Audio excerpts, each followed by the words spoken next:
Alors que la présence de Meghan Markle et du prince Harry est encore incertaine pour le couronnement de Charles III le 6 mai prochain, d'autres questions sont en suspens, comme celle concernant le genre de tenue que porteront les invités le jour J.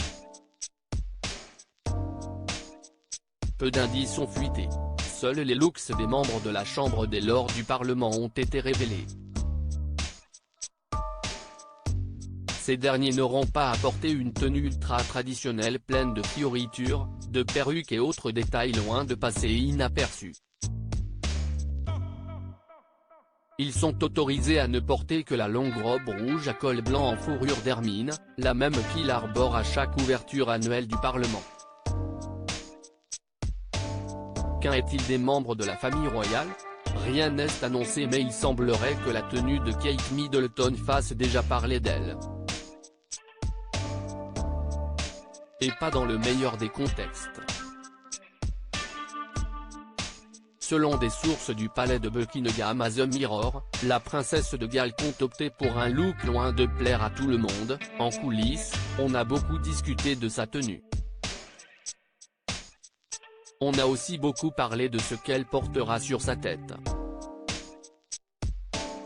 En fait, Kate n'a pas l'intention de porter un diadème, comme le veut le protocole pour ce genre d'occasion.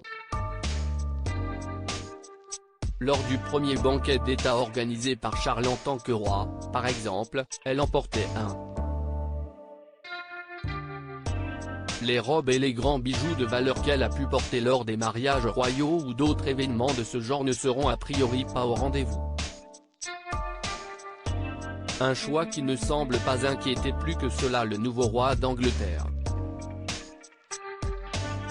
Comme l'a fait savoir le personnel de la famille royale, le roi Charles III envisage de dépoussiérer la monarchie au fil des ans et d'apporter une sacrée touche de modernité. Contrairement aux 3 heures de cérémonie auxquelles la reine Elisabeth II avait eu droit en 1953, le couronnement de Charles ne durera qu'une petite heure. Un dress code bien plus souple. Il a beau avoir fêté ses 74 ans, Charles III sait pertinemment que les temps ont changé et qu'il faut vivre avec son époque.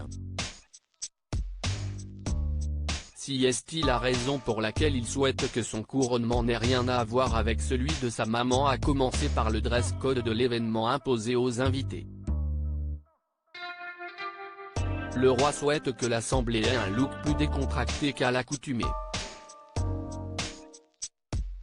Le fait que Kate ne compte porter ni diadème, ni couronne ne résulte sûrement que d'une volonté de faire plaisir à son beau-père. Charles III veut un couronnement moins pompeux, donc je pense qu'il ne verrait aucun problème à ce que les princes et princesses nés ne portent pas.